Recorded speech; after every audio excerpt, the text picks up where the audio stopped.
Also, I'm quite delighted to be here, so thank you, Vinod, for pestering me and coming here. So I'm here for you.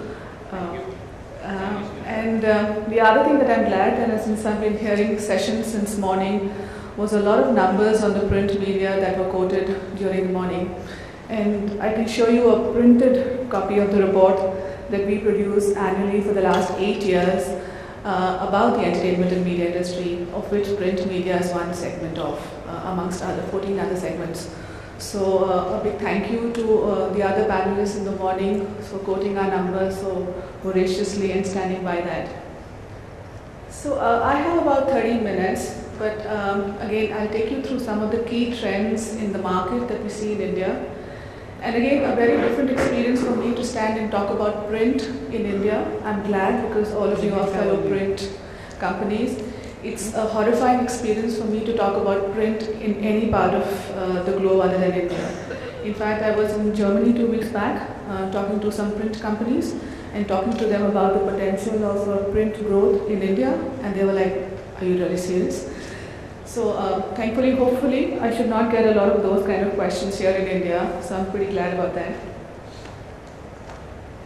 Just to give you a sense of, from a perspective of where we are in India, in terms of entertainment and media market. And when we say entertainment and media, we actually count about 14 different sub-segments within the industry. Print, which comprises what in PwC, the way we call it, is newspaper publishing and magazine publishing. These are the two key components of print among the 14 segments. So while the market size that you see in India is a pretty small number, but the growth rates, it's extremely high because we are growing on an overall basis about 17%, that's 17% on a cumulative basis for the next 5 years. And as a lot of the speakers in the morning also said, television is the largest growing segment in the Indian market. If you look at it from a market share perspective, or if you look at it from a growth rate perspective, on both accounts, it's the largest one. But the interesting thing is the yellow circle, which is called print. And I think there again, you see a sizable market share and a sizable growth industry, especially when you compare it with the other markets. What you see on the top left side is a dotted box, and I think this is where the focus of the attention of the media companies is now going towards, which is on internet access, internet advertising, and gaming. And a lot of traditional media companies are now tailoring their products and services so that they can be on these particular platforms, which are showing again a high growth rates. But from a smaller base, the growth rates are extremely high, and that's where the next set of growth is likely to come from. If you look at the picture 5 years ahead, which is 2016, and if you see the dotted circles there, we expect television to continue to be the largest segment. It will grow further, but its market share will drop a bit. Print will also grow, so the yellow dotted circle is also larger than the yellow full circle. It will also grow, except that its growth rate will also come down because it's from a large base. Same thing is for the other segments. And the market share will actually be taken up by a segment called internet access. That's the access charges that you and I as consumers pay to access internet, either through a wireline or a Wi-Fi or a DSL. That's the growth market that is going to come in now, and that's what's going to take up a lot of share of the consumer spending and the advertising spending on which this entire industry is dependent on. Digital advertising is still showing promising growth, but I think it's still very, very nascent in India. And again, a lot of what we spoke about here, I'm not a technical printing person, but somewhere I would urge all of you to sort of take note of digital advertising and see where all your products and services can be suited to this particular segment. So just to give you an overall perspective in terms of the print sector, its value, I mean it's still 19,000 crores and it's expected to grow at 9.2% on a CAGR basis for the next 5 years.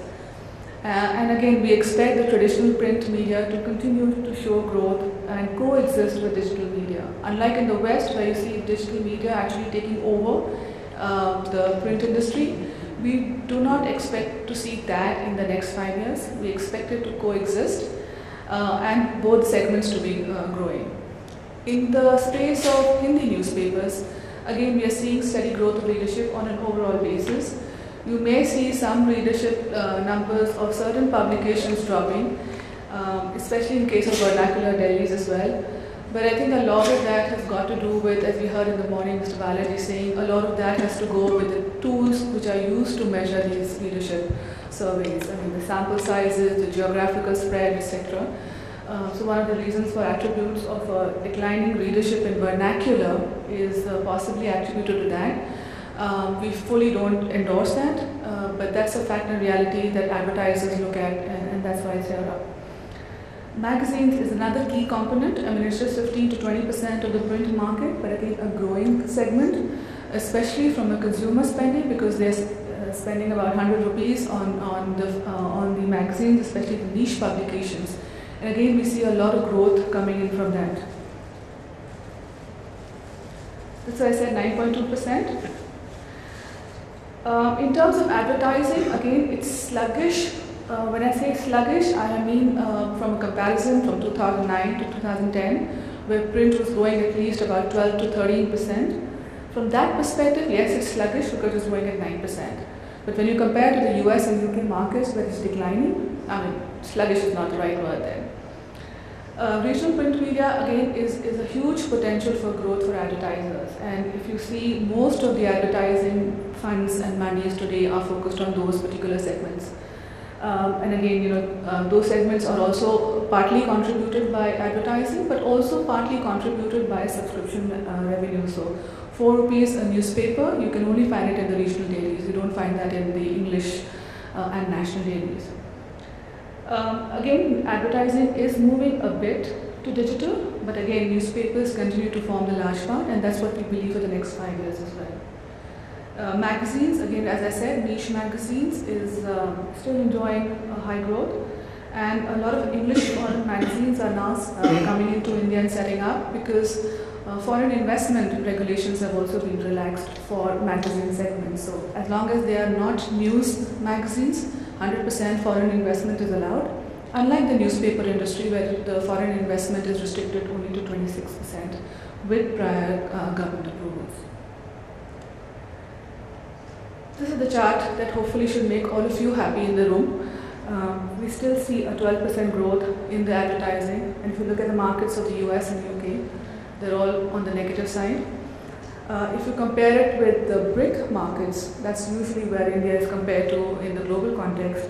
Again, one of the highest growth rates that we see, and these are the growth rates of the next 5 years. So it's not about what happened in the last 5 years. It's about how the market is likely to move over the next 5 years. And again, we see a lot of potential in growth from there. I'm sort of taken a less time than what was allocated to me. But I really wanted to focus on these top five things which I wanted to sort of give you the messages in terms of what's really happening in the newspaper companies that in India that we are working with. The fundamental perspective that most newspaper companies have in their minds today is that how do I improve business efficiency? Because in India we have the privilege of actually seeing what's happening in the global West. We are seeing that there's a decline. We are seeing that the revenues of advertising are being lost to digital, and we're not able to recover them back. Now, given that perspective, it's very, it will be silly not to recognize what's happening globally and shun it away saying that, oh, it will not happen in India. So one of the primary concerns of every newspaper company in India that we're working with is trying to emphasize and focus on how to improve business efficiency. And when I say business efficiency, it encompasses all the processes that are there in a typical newspaper company. So be it advertising potential, am I getting the entire revenues that I actually deserve? Am I reaching out to the right audiences? All are my advertisers stand? Have I covered every single industry from a newspaper? Because in India today, there is not a single more local medium present than what is there in advertising today. And again, in the next 5 years, again, we don't see much of that. And yes, there is radio, but again, radio is a very small medium. It's not as effective and powerful. And again, newspaper from that perspective scores very highly. The other aspect of newspaper companies, again, a lot of projects that PwC does with newspaper companies in terms of how do I improve my time to market. Because I think as publishers and printers, you would see that quality of news and more importantly the timing of newspaper when it reaches to your doorstep is extremely important. And again, any timing saved in terms of the processes, printing processes, etc. is time saved for editorial, time saved for extra distribution. And again, time to market then becomes a very, very important aspect for newspaper companies, and that's an area that is a lot of focus on for newspaper companies. The second business is how do I expand? And again, I'm not sure if you track newspaper companies. Most newspaper publishing companies are expanding in the areas of education. I don't know if the similarity has got to do with print. I don't know what the similarity is, and there is really no scientific answer to that. But if you see the trend of the newspaper companies in India, all of them are expanding to education. I'm not saying that's the right answer, but the idea is most companies again are focusing on what are the next growth areas that my company should follow. More importantly, it also means that there's a lot of consolidation happening in the market. And you can see in the market, a lot of national dailies are picking up stakes in the regional dailies. And that's a sign of a consolidation in the market. So from that perspective, it's a good thing and a bad thing. It's a good thing because the regional players are actually realizing their actual value in terms of the value that they have brought into the business for all these years. But the flip side to that is that there will be lesser players in the market, and the competitive intensity is actually going to grow up significantly. So again, the challenge in front of newspaper companies is how do I safeguard against my competitors? What is my USP? It's going to come out only in 24 hours. There's already a television channel that I need to face competition from. How do I make myself stand out in the market? Again, that's the second priority in the minds of newspaper companies. The third is, again, in terms of technology. And again, print is over 100 years old in our country. And the way it has come up is that the print companies have actually evolved, newspaper companies have actually evolved during system over the last 100 years.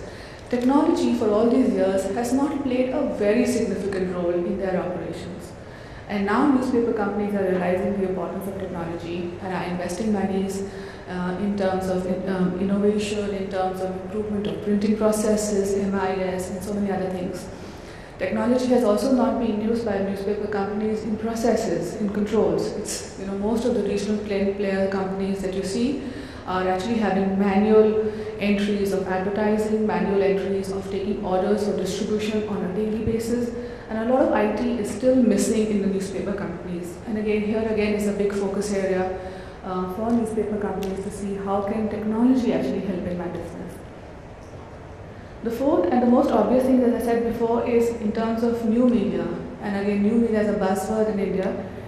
Basically, it means internet and mobile, what you call digital in other words.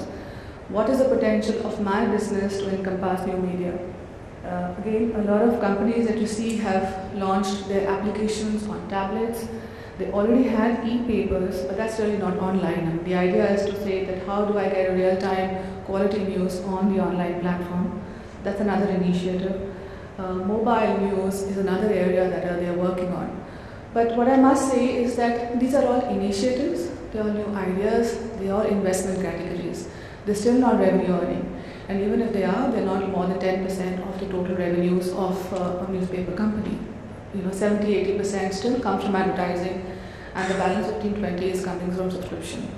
So these are new hot topics. People are making that investment, and again, as printing companies sitting here, you must focus, and if you have any solutions and products, I'm sure you will get a lending ear from most of the newspaper companies because this is on top of their minds too. And lastly, some more regulatory and tax challenges. As I said, foreign investment is not allowed in newspaper companies up to 26%. That kind of brings in a lot of restrictions when companies want to invest in technologies. They want to get funds in from foreign players. However, with the efficient tax and structuring methodology, one is able to get the funds for the companies to invest in these technologies. So from that perspective, again, that's an area that is on top of the mind. PwC works with a lot of newspaper companies in this area. Yeah, I guess that's the last thing that I wanted to say today. happy to take questions. Thank you for your patience.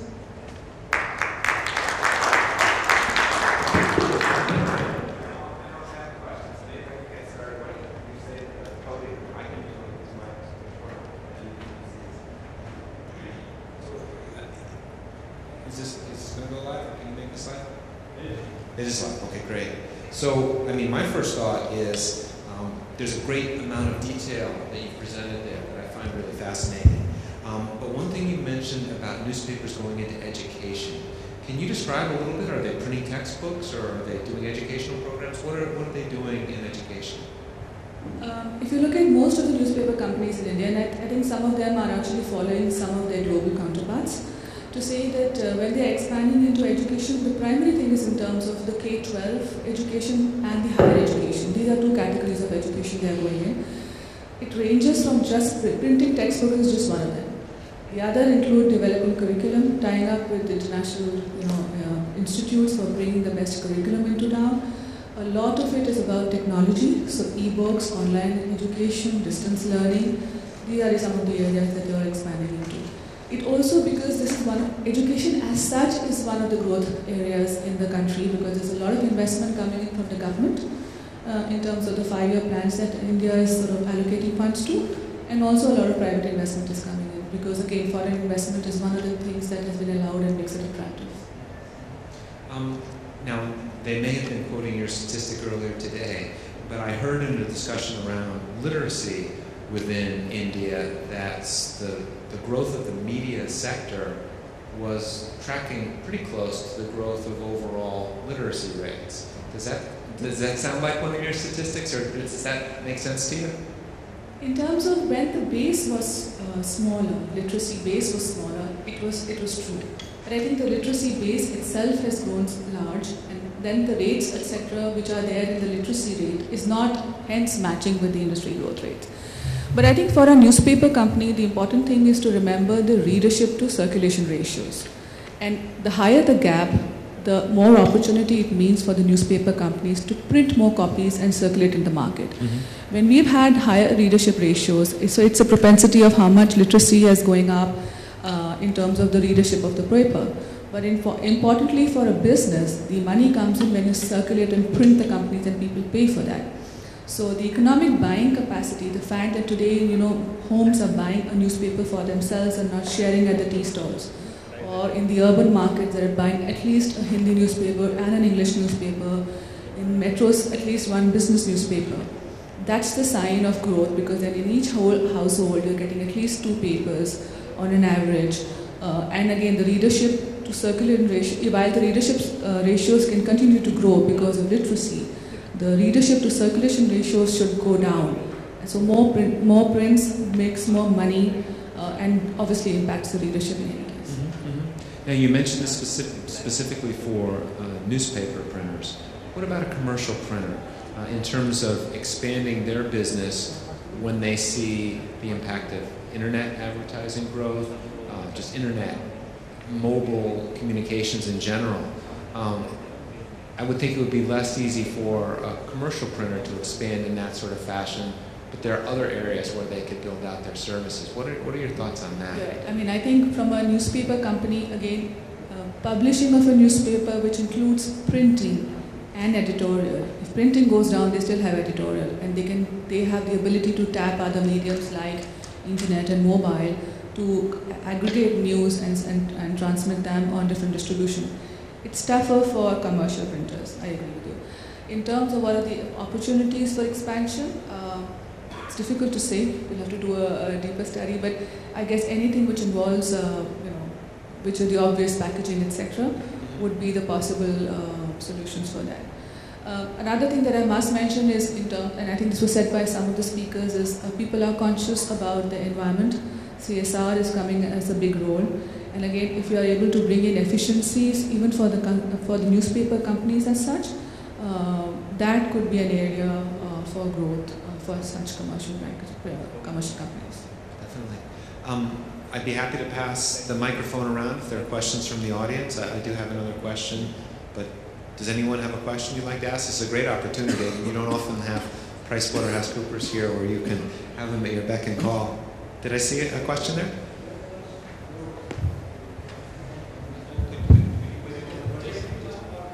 surveyed. The 12% growth you said, that in the newspapers the advertisement growth is there. Vis-a-vis China, Europe and US and UK and wherever. Is this a projected growth or is it the surveyed growth? The 12% number that on chart is a 5-year projected growth from what we see from 2012 to 2016, yeah. And you know, PwC is always challenged in terms of being very conservative. I hope this projected growth goes on.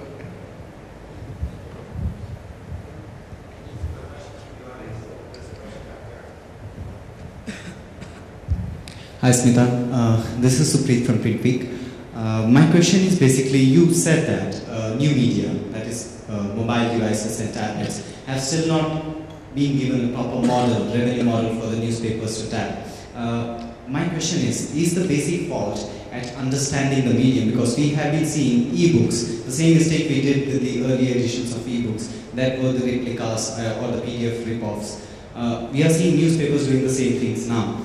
And that is perhaps the reason why people are not ready to pay. So if we have to go by that figures, do you have something else, stats or something to support this factor, that once the e-books have changed their revolutions, they have grown, so similar things can be found out for the newspaper in worldwide? Thank you. I mean, it's difficult to answer that without taking into consideration the ecosystem that we have. And I'll sort of talk to you about the 3 perspective players here. We're talking from a consumer perspective first.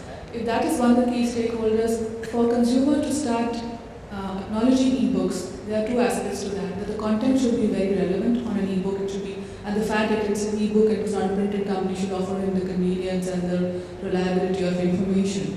But more important thing is that he needs to pay you for e-books. Right now, the philosophy or the understanding in a consumer mindset that whatever is on the digital platform, it's free. So there are 2 considerations there. Of course, this is taking into account the fact that he has a device to access it and he has a good internet connection to actually access that. This is a given, which is not the case in most of the country today. I mean, in India, you know, the internet definition is just 256 kbps, I mean, unfortunately. So I'm assuming that once the device is there, once the internet connection is there, then the content should be there and he should be willing to pay for that. All of that has to happen for the consumer to have an uptake there. If you look at it from a business perspective, the business will start focusing and seeing that investment once he sees the revenue potential. Today, the revenue potential is coming very steadily, 12% from advertising, it's coming from consumers. So there is little incentive for him to start making investment into those so-called e-books and other digital media. Not to say that they have not been doing it, but I don't think it's as fast as the pace that you see in the West. Because the West, the incentive is that your advertising and your subscription revenues are anywhere declined. They're all gone. So there is no choice for them but to invest into this particular platform. Not so much for the Indian business houses. And I think when these 2, both businesses and consumers, both the ecosystems work, then people see a lot of those books, etc. that you're saying. Smita, I have a question. Like you were mentioning in your presentation that a lot of newspaper companies are turning towards education. Do you have any specific example for maybe globally or maybe in India? Do you have anything? I'm not able to take any names of companies because they're all my clients. But I think if you just do a Google search of newspaper companies, magazine companies, print companies, you'll find a whole lot of them moving and expanding towards education. I'm sorry, I can't disclose names.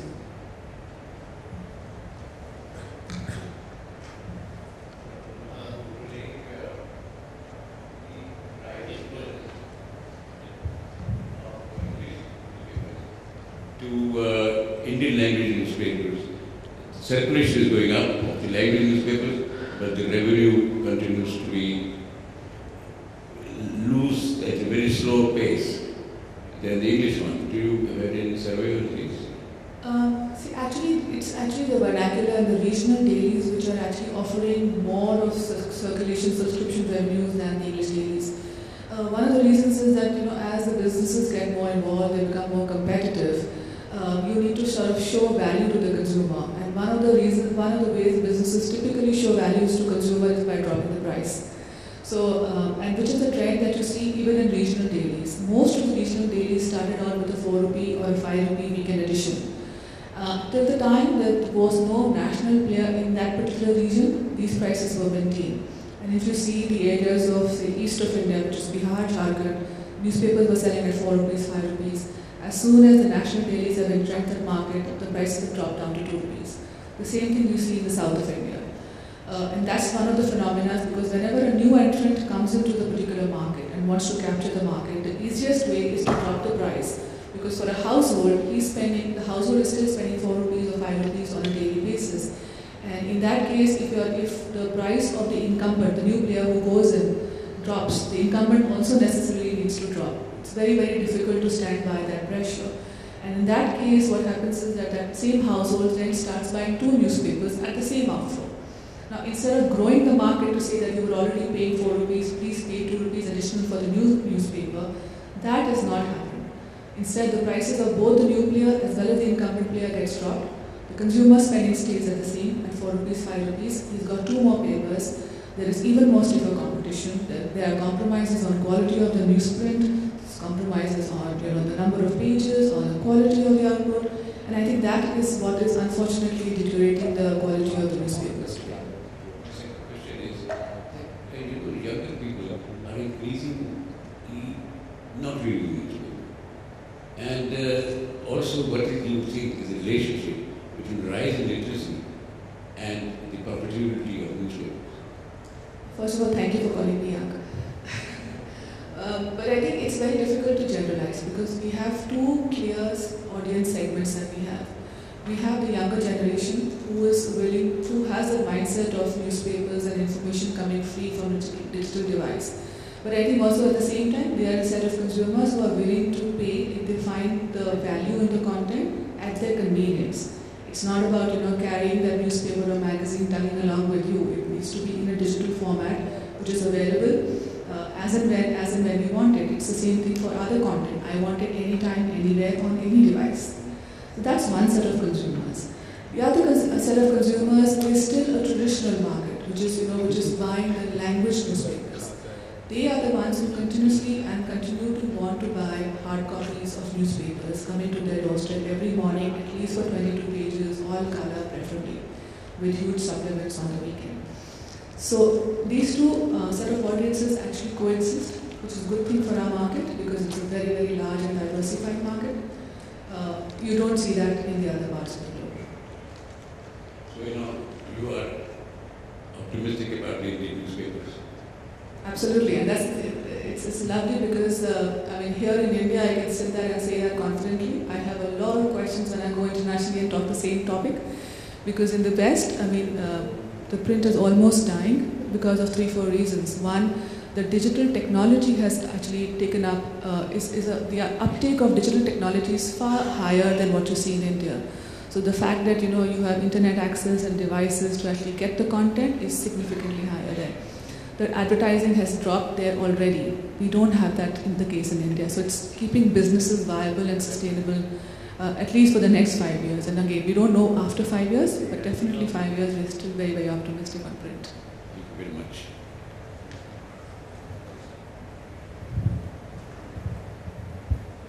I must congratulate you on your presentation. There's a lot of data in it, and we have all been discussing that newspapers are very shy of sharing their data. We don't get to know what is the size of the market or how is it doing and all. So I had 2 questions. The first of it you have already answered. Since I wanted to know that, recently with a lot of activity happening in the regional market, and I represent Times of India, by the way, and Times of India, as you know, entered Calcutta with a new product, the Bengali Daily, to counter which the competitor out there brought out another one, tabloid.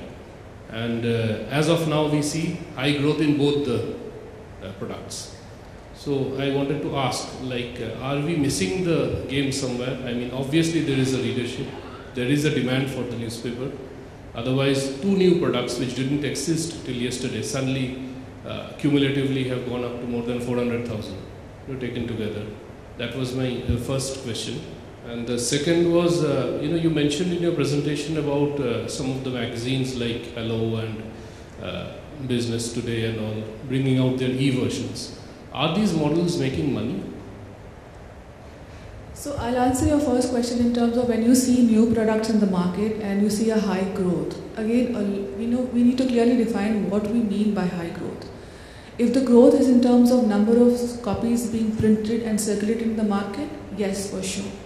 If we see the growth in terms of advertising volumes, in terms of number of inserts, yes, there is.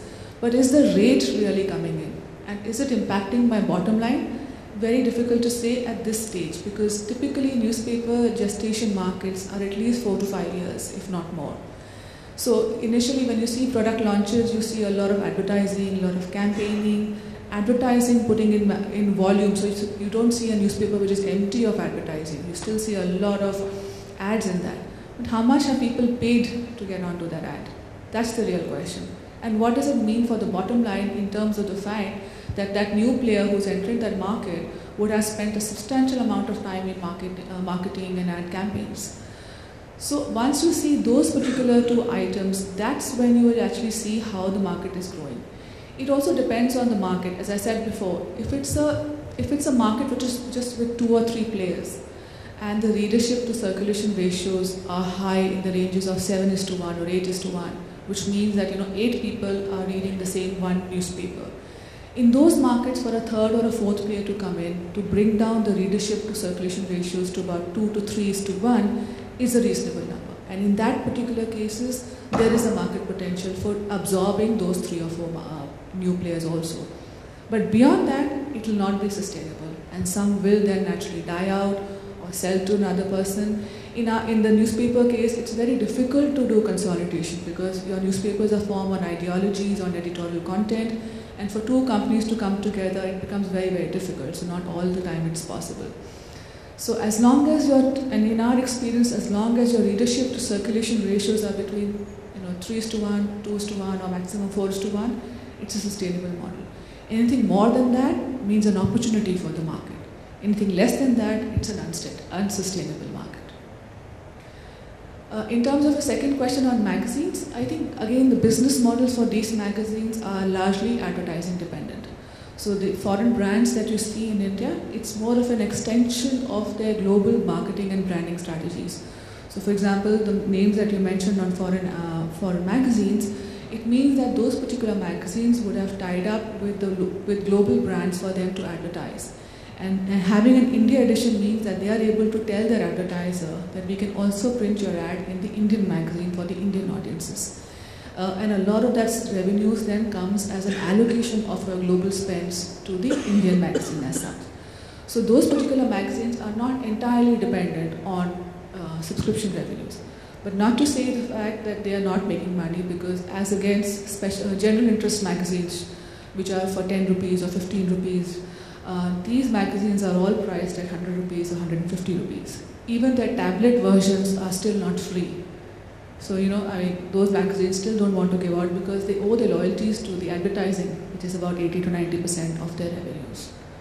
That's the reason you see a growth in that, a sustainable growth in that, and profitable growth in most of the cases. That is it.